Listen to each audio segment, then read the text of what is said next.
All right, good morning, everybody. It is the White Plains City School District Reopening Committee meeting for November the 18th, 2020. We've been at this for quite some time, and right now, it looks as though we're kind of moving back into a situation where our region and parts of the state, and indeed the entire country, are really experiencing another surge of COVID-19. We are looking at our area very carefully. I'll talk a little bit more about that in a moment. But first, I just want to recognize that it's American Education Week, and typically a really celebratory week for all of our public school employees and community members. And pandemic or not, we still are appreciative and celebrating all of those folks and all of their hard work on behalf of our kids. Also yesterday was School Professionals, Support Professionals Day, and really important to acknowledge all of the folks in our community who really are just doing a tremendous job in helping us move forward every day. And it is as John LaPlaca said before, every day is a new battle, and it's a new chance to continue to try and do good things for our community members. So thanks to everybody, and I think that's Adele popping in right now. Big thanks to Adele and for all of her leadership, and of course Kara for your leadership, and Jen for your leadership in supporting all of our employees. As I mentioned, we're not going to have a reopening committee next week. I'm just going to cancel it for Wednesday. We'll meet back after the holiday, and of course, happy Thanksgiving to all of you and your family members. And I hope that you have a moment in time to be able to stop and reflect, and despite all the challenges and hardships, recognize the blessings and the positive aspects of life that we hopefully are still able to enjoy. Numbers are increasing in our region. You heard from County Executive Latimer this week. We are watching as we are identifying pretty much on a rolling basis hundreds of new positive cases in Westchester County. We are seeing increases in hospitalizations as well, and unfortunately, we are seeing again numbers of individuals losing their battle with COVID-19 ticking up. I, for one, don't ever get into a conversation or a debate about statistical probability of death related to COVID-19, because I think that if you're somebody who has lost a loved one, it doesn't matter if it's 0.000%. It is a fact that we all want to be able to avoid, and we can avoid it. We can avoid it by taking precautions. And I know COVID fatigue is a real thing. I know people are tired, they're frustrated, but we can't lose sight of taking the steps that we've taken over these last 8 or so months that have helped to reduce the spread of not just COVID-19, but also any other communicable illness. So washing our hands, wearing facial covering, physical distancing, being mindful of where we are, and certainly if we're not feeling well, staying home. I want to thank everybody in the White Plains City School District for following all of those guidelines. In fact, following them so well that despite identification of COVID-19 in our educational community, we have not seen spread of COVID-19 in our educational community. Well, what does that mean? It means that the things that we're doing at school is working to make sure that schools aren't contributing to community spread, which is a great thing. The problem is the things that happen outside of school, and I'm not placing blame anywhere, are what we're seeing increasing the opportunity for community spread. So my thanks to everyone in the school district for all of your hard work, because I believe that because of your efforts, we are helping to stop community spread by identifying cases and then appropriately contact tracing, and when needed, placing individuals into quarantine so that we can be sure that folks are well and, if needed, getting the attention of healthcare providers. We're going to continue to watch and be very careful with regard to our numbers in our region and communicate any changes to you as quickly as possible. There's a big story, I think. I haven't got a chance to read it yet, but I hear in the Journal News today about testing. Let's talk about testing for a minute. A memo came out on Thursday last week, which identified what school districts are going to be required to do should they be designated as a yellow zone, which is that periphery zone around a so-called orange or red zone And this is in the micro-cluster approach throughout the state of New York. One of the key components that yellow zone designation requires is a testing of 20% of the folks who are in school facilities, right? 20% who are in school facilities. What's really important to understand is under the guidance, the New York State Department of Health provides the locality, the Department of Health in the locality with the tests that are then, they're rapid tests, right? So they're, of course, they're not as reliable as the PCR tests, but they are rapid tests that can be administered quickly and you find out your results immediately. There is no additional expense associated with that as per the guidance. Now, of course, school districts recognize that we have to figure out how to administer them and so on and so forth, and we're doing all that.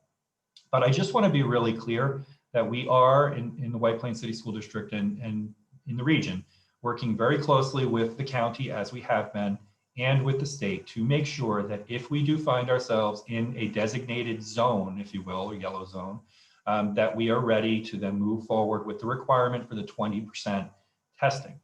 Now, we know that that's a challenge. We know that that's another challenge, right? But at the same time, we're approaching it as we have with everything related to the pandemic in a very pragmatic, right, dispassionate way. If it's something that we have to do, we find ourselves in that position, we have to do it, we'll do it. Our goal is to be able to continue to serve our children in our facilities for as long as we can. We've said that from the get-go, and we're going to continue working hard to be able to do that. Hi, Sheryl. Good morning.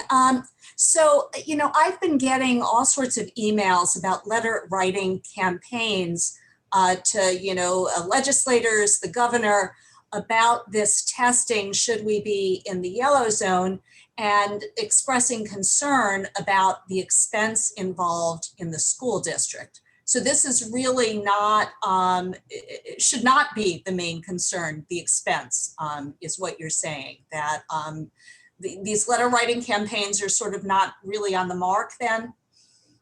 No, I'm not saying, I'm not wading into that. But we shouldn't be really writing about the expense involved, because you're saying that the state has already agreed to pick up that expense. So that is not really the major concern. So. Yeah, that's correct, Sheryl. And that, and I, by the way, I just, as you know, our Board of Education, we have studied this document. We read it for what it is, and what it is telling us is the state of New York is taking the responsibility of providing us with those rapid tests, that it should not be an added expense to school districts.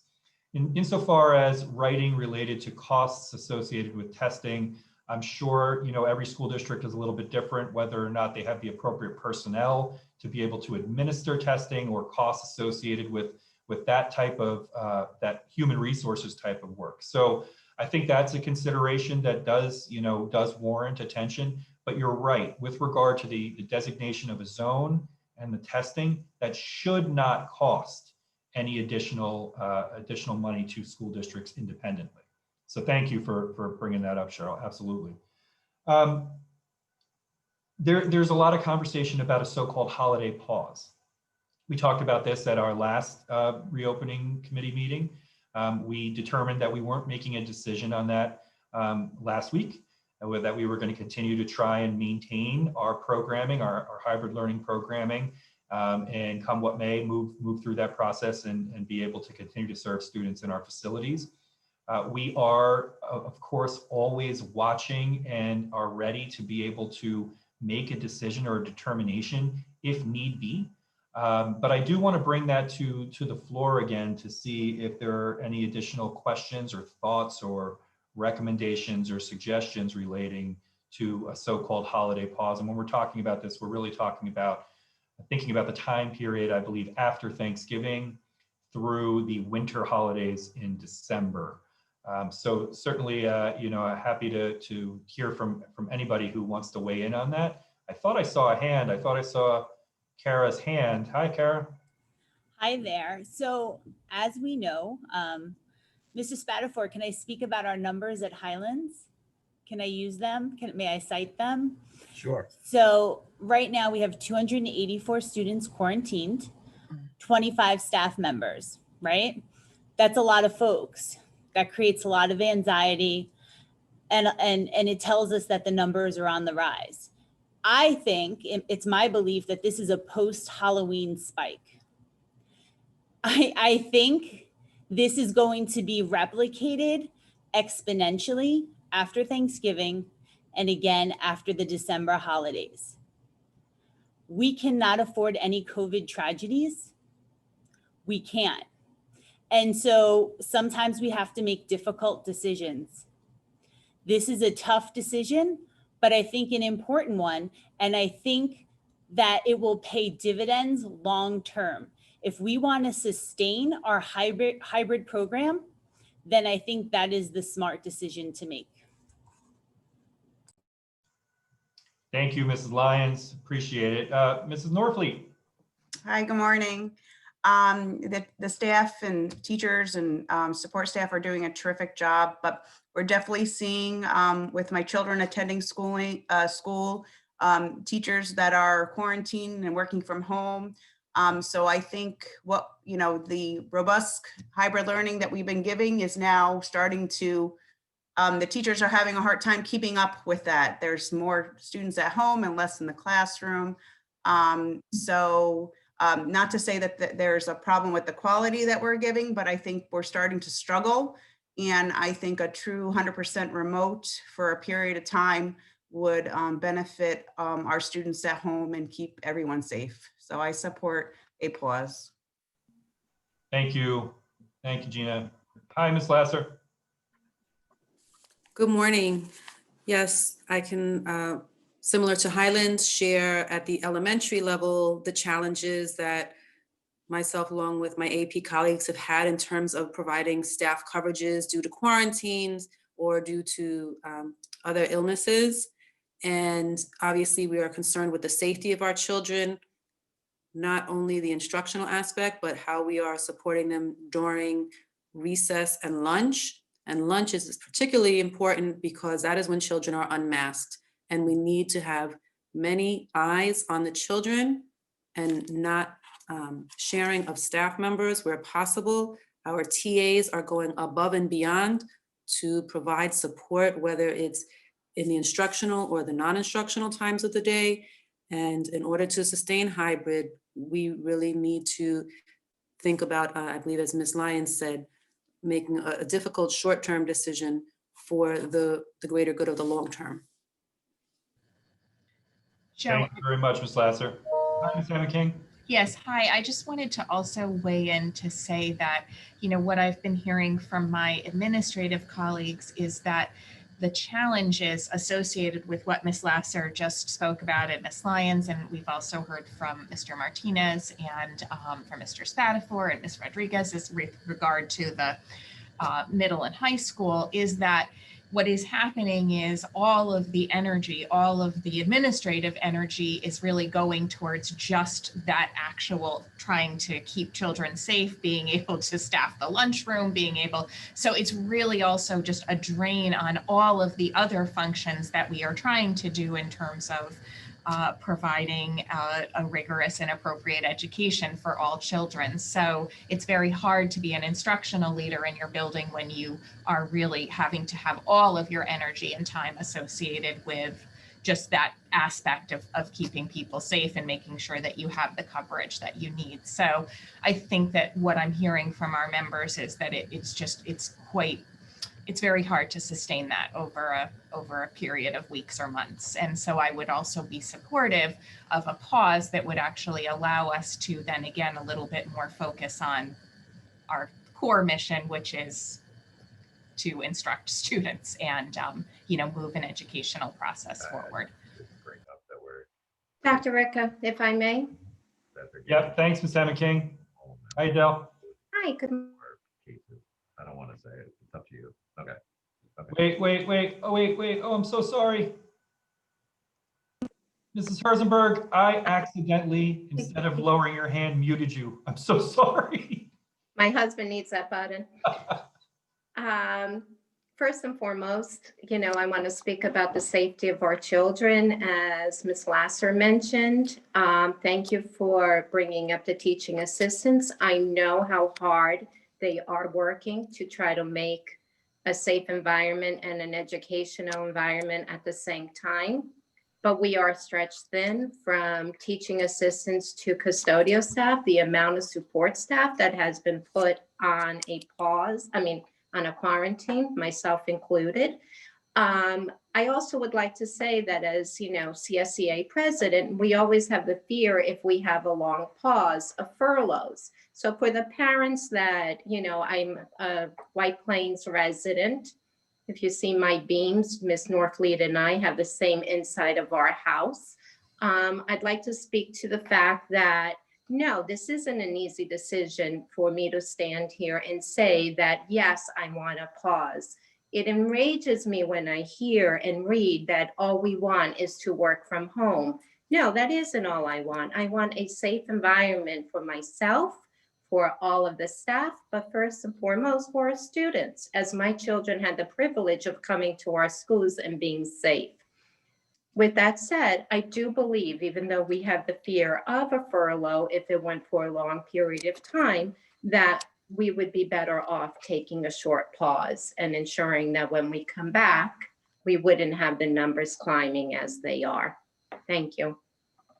Thank you, Ms. Herzenberg. I also want to thank you for bringing up a point of practicality that I think is important for the committee to recognize. That if a district, in White Plains is no different, were to move into a complete remote environment for an extended period of time, there would be necessary impacts, negative impacts on workforce. Thanks, Rena. That's really important that everyone understands that. And I appreciate that. I appreciate you bringing that up so that everyone on this committee understands that, there are positions in the school district that if the facilities were to be closed for a period of time, those individuals unfortunately would not be able to fulfill their responsibilities in a virtual world. They're a brick and mortar, very important, very, very much needed, but also tethered to the brick and mortar of the educational organization. So just in terms of thinking about those types of things, I really do appreciate you bringing that up. Any other questions? Or I'm sorry, thoughts? These are all great. Hi, Rosemarie. I just wanted to jump in with some thoughts and echo the concern and really from Ms. Herzenberg, really so eloquently stated. It's important to know as well that our students in a short pause would still receive their services, whatever they've been identified to receive. And I do think a short pause really does it's an emotional reset, if you will. It's an opportunity just to let things settle as they may and let us look forward to the hope that we hear is on the horizon in the news. I do too believe this uptick is a Halloween bounce. I am fearful of December 31st and what that could potentially bring into our schools and staff. Any negative outcome, even one, is just too much, I think, emotionally for any of us to bear. So I definitely want us to keep our students and staff safe. Having said that, I just wanted to ask one question, whomever can answer it.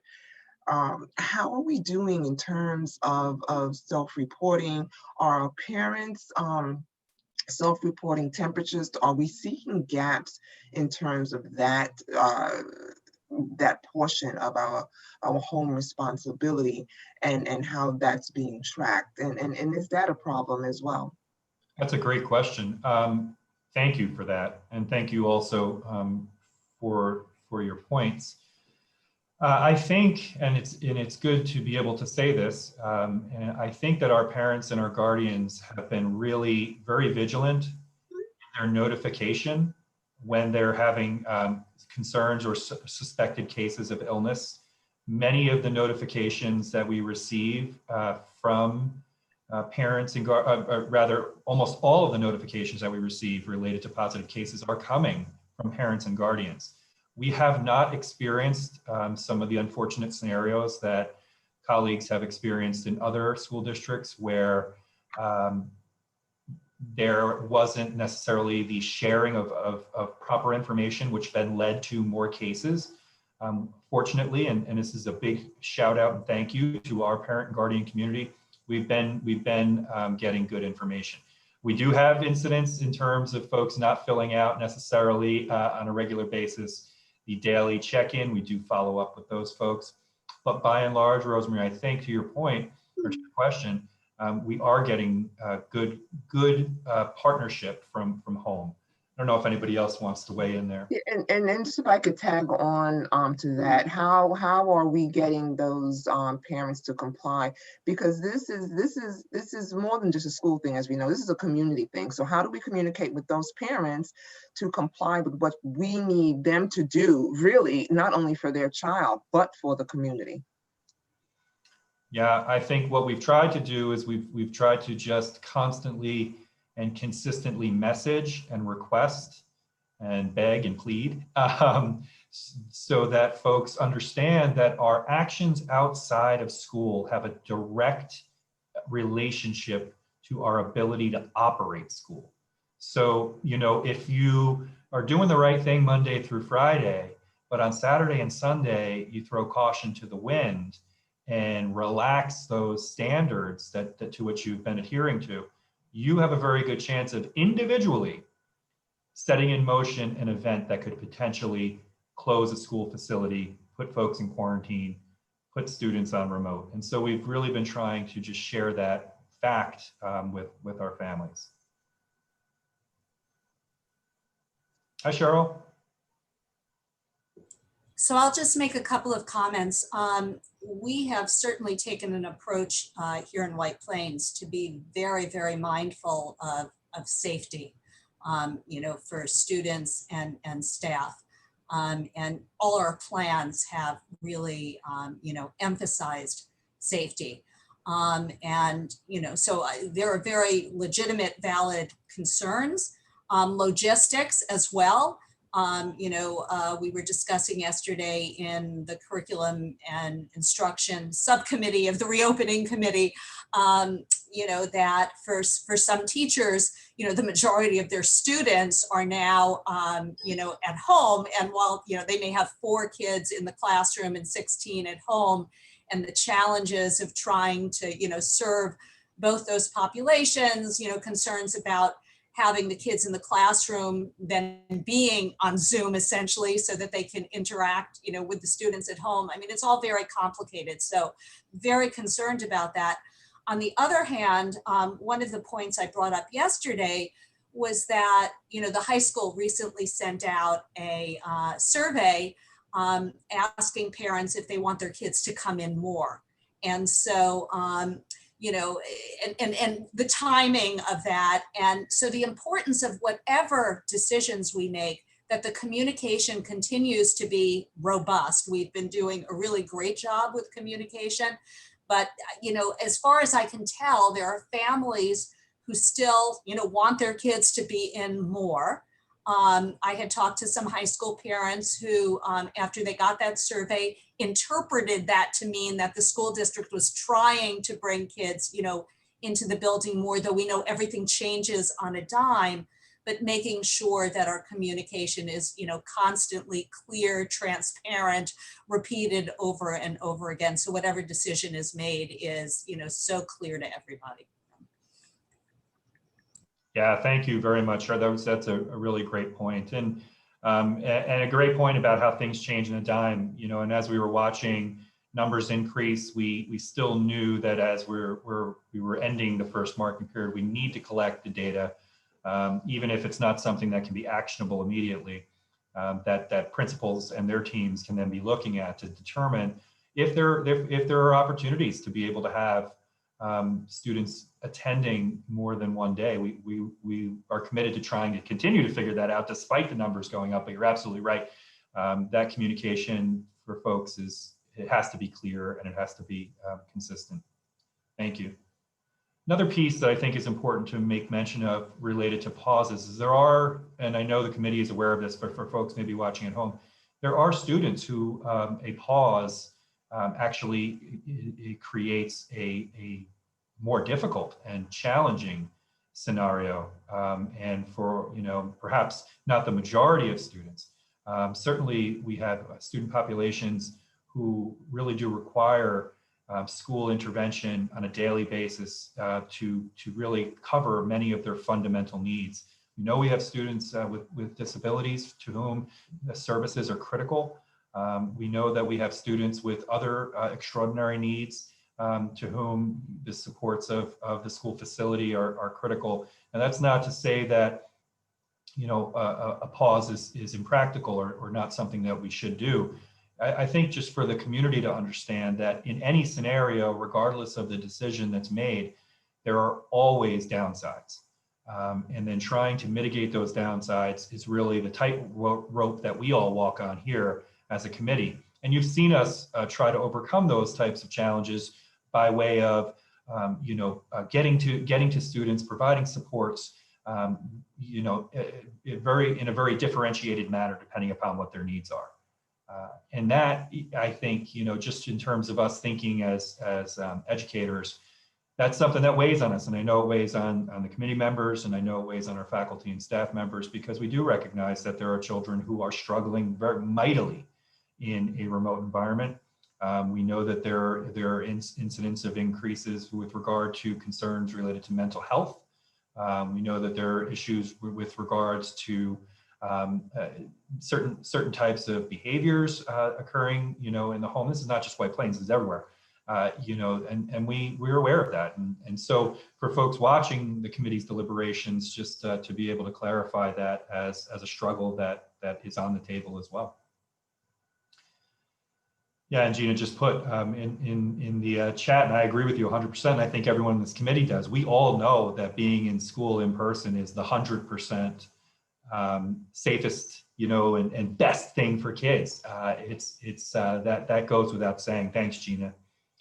Any other points or any other commentary related to pause? Hi, Ernie. Morning. Hi, good morning, everyone. I just wanted to relate our experience at Highland over the last few days when we had to, quarantine that number of staff members. In order to supervise the kids that are here, we've got to combine them. We do that in large space, so they're still socially distanced, they still have masks. But so what we do is we take 3 or 4 classes and put them in the South Gym, for example. So we've got those kids who are now remote learning, even though they're in the school, and that's a bit of a problem because now we've got a larger group of kids in a room. Again, socially distant, but if one of those kids were then exposed, then we've exposed a larger group of kids. So the only way we can provide supervision is to condense, is to, put kids in a larger space where we can supervise more kids with less staff. So that's been our experience this week. So I think that's, something to keep in mind as we go forward.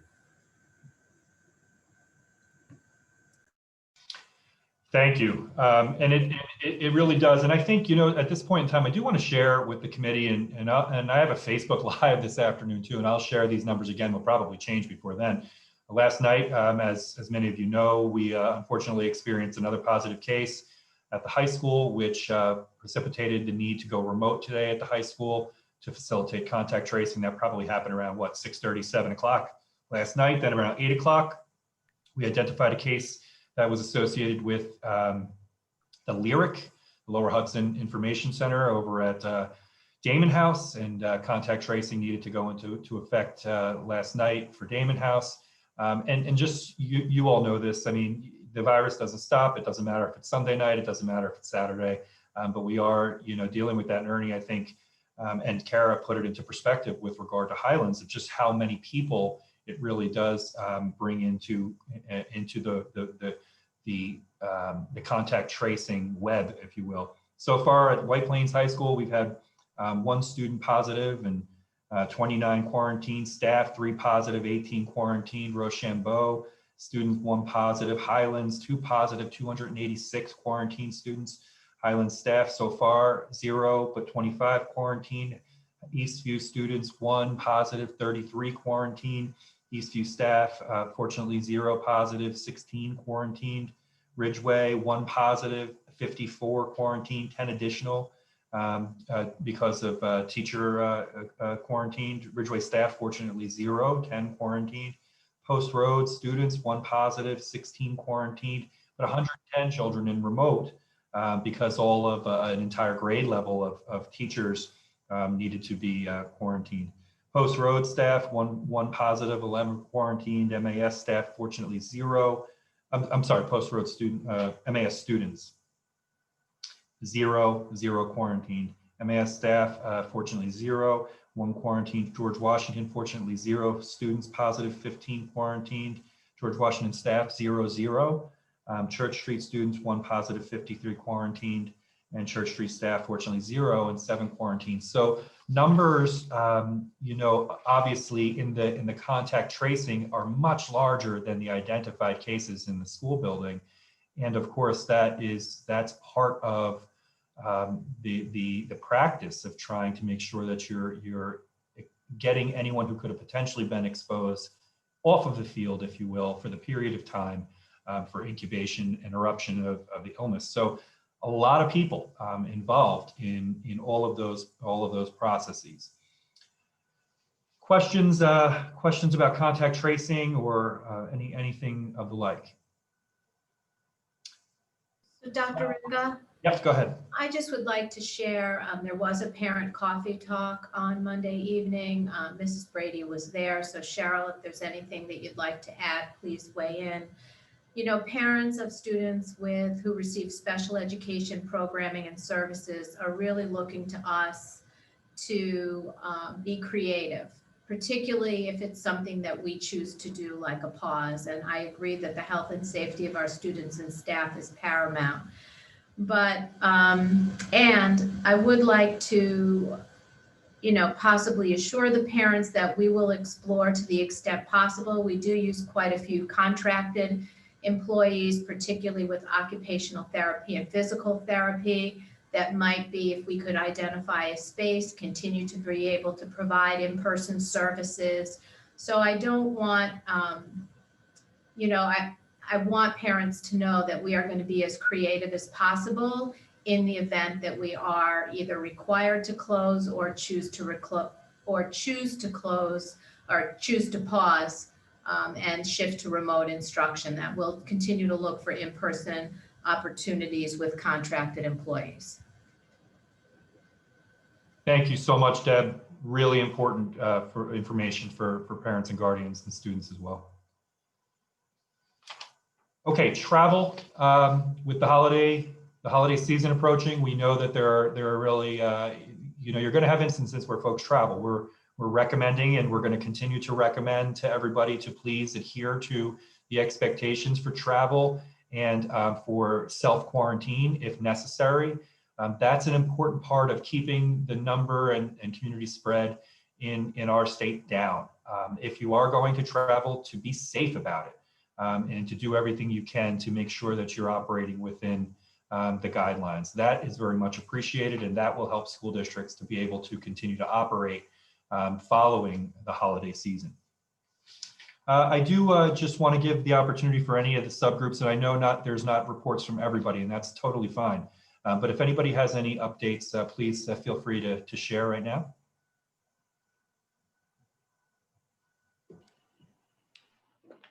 Hi, everybody. Hi, good morning. I just wanted to share that, you know, along with everything else that's going on with the virus and with keeping our children safe, we're trying to move our instructional program, you know, with the greatest level of integrity that we can forward.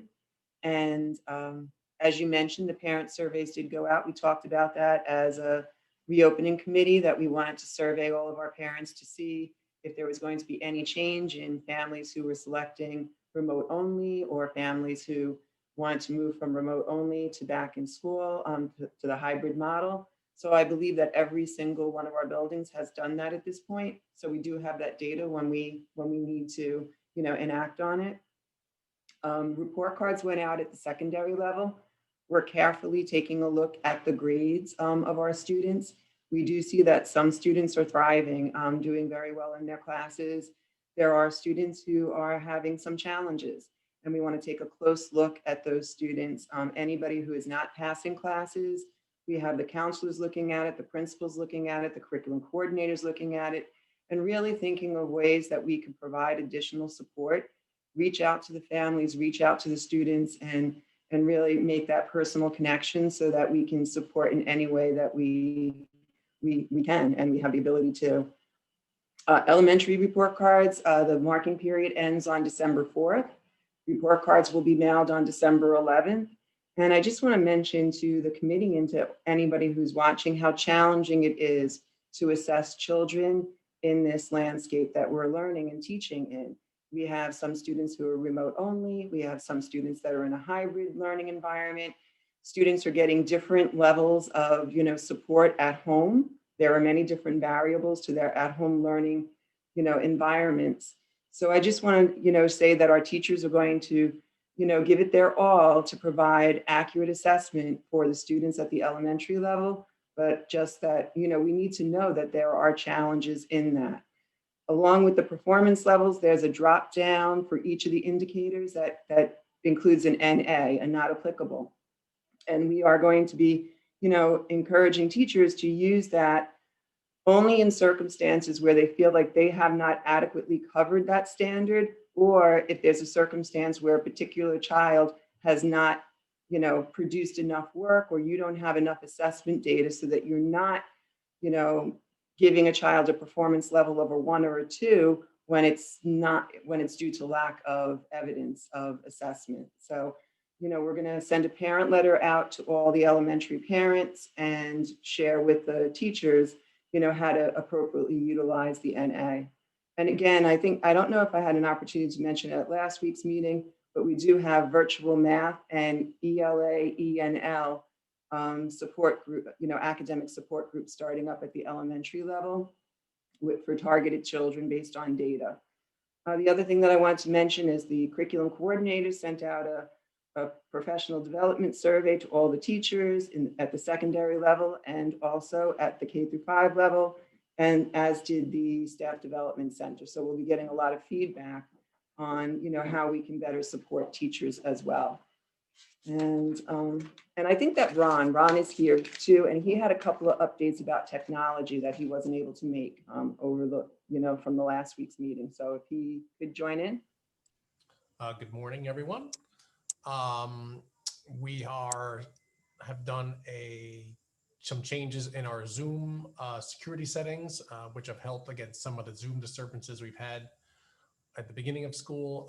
So we've been able to change some of those settings and put some of the security settings around student accounts and teacher accounts. So that'll at least help mitigate some of the disturbances and be able to better find out who actually committed a disturbance in a particular classroom. So that has helped our teachers over the last week or so.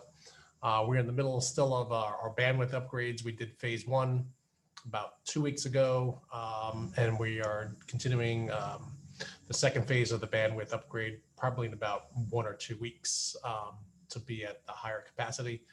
Our BOCES has done their part already, and we did our phase 1, and then phase 2 will be in the next couple of weeks. So those are my 2 small updates at this moment in time. Thanks.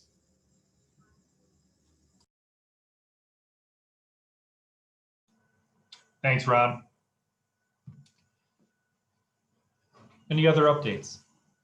John LaPlaca, anything from the regional? You have a 35,000 foot view. Well, I think you kind of stole my thunder, Dr. Ricca, as far as the fact that all the safety actions that schools have put into place, all the planning that has been done over the last several months to get schools open has been very effective. I mean, all of the spread appears to be mostly community-based. We were seeing early on that we were getting 1 or 2 cases in schools, but it wasn't turning into outbreaks, which is a testament to all the things that, as difficult as they are, that schools are doing to keep the staff and students safe. Unfortunately, we're not seeing that in the community because of the fatigue that's involved. So we understand that, but we don't really see across the region that schools are really the problem going forward right now. But unfortunately, with the community spread, we are in the position that we're at right now. So we'll see how things play out. Thanks so much, John. So I think, as we move into next week, we will continue to consider our approach for the holiday season, and as well as consider what's happening in the region. I should get more information today about so-called color designations.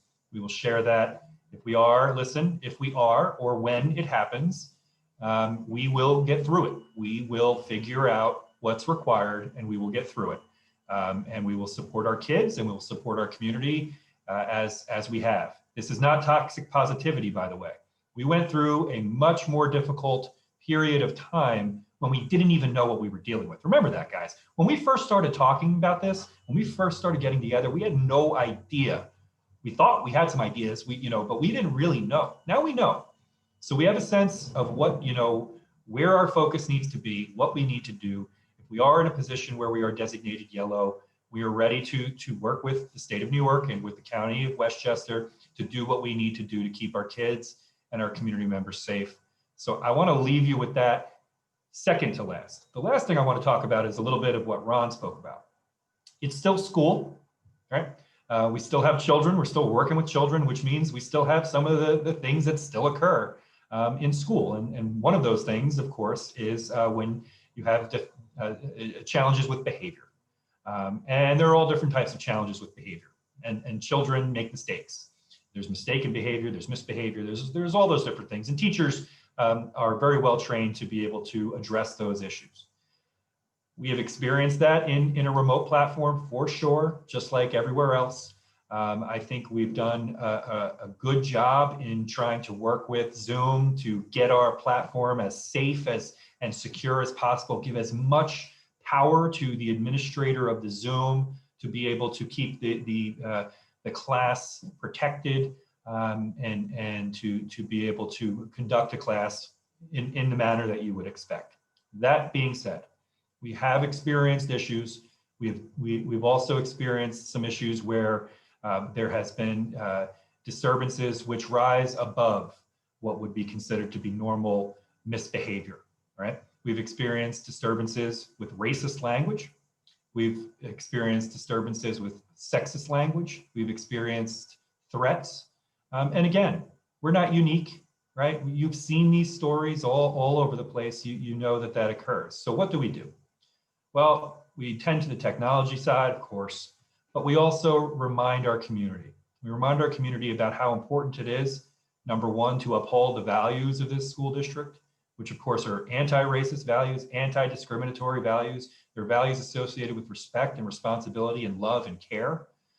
We make sure that our children understand what their expectations are and that there's a code of conduct and that our expectations transcend just rules. It's about being good people. It's about being part of the White Plains City School District community. There's going to be a memo. It's a letter that you're going to receive from the Board of Education and from me, and everyone in the community will receive this letter. And it's a reminder, and it's a very powerful reminder of what the expectation is in our school district. We will not tolerate, and we cannot tolerate threats. We cannot tolerate threats of violence. We cannot tolerate discrimination. We cannot tolerate insensitive or racist commentary. It just will not be tolerated. So that'll go out this week. It's a reminder. I shared that with the reopening committee because it is directly related to this new landscape within which we find ourselves. And I have to tell you, I am disappointed on so many, in so many ways with what we see in everyday life and how we as adults treat each other. Our kids see every bit of it. They see every bit of it. They see commentary on social media platforms. They hear about it in popular culture. And you know, I think, and I'm not talking about White Plains in general, but I think we have to really recognize that what our kids see and what they hear, they internalize, and then they repeat. And so we're going to do our level best to continue to make sure that we are sharing our expectations and reaffirming our commitment to each other and to our community. But I didn't want the reopening committee to be surprised by the Board of Education and my letter to the community, because it does relate to our remote learning and our remote classrooms. And some of you might ask yourselves, well, is it a rampant problem? The position that the Board of Education and I take is that one incident is a problem, right? One incident is a problem. So we're going to take, whether it's 5, 10, 15, 1, we're going to take the same approach. And that approach is going to be to share and remind and support, but at the same time hold accountable folks who are not upholding what our expectations are for operating in and being part of this community. And we're really proud of our community. And so those types of incidents, they have no place in White Plains. They have no place anywhere. But I didn't want you to be surprised by that. Any questions, last minute questions, any concerns, anything that we can do to help support anybody? Well, thank you. And thanks for taking time out today. If you're going to jump in at 12 o'clock this afternoon, we'll do our live. We'll do questions and answers as well. Most important, from all of us in the school district, to all of you and your families, a very, very happy Thanksgiving. And listen, I'm thankful for you. We couldn't do what we're doing right now if not for all of you and all your brains and all of the input and feedback and hard work that you've done. So thank you, everybody. Enjoy the rest of today. Stay safe. Stay WP proud. We'll see you soon. Thank you.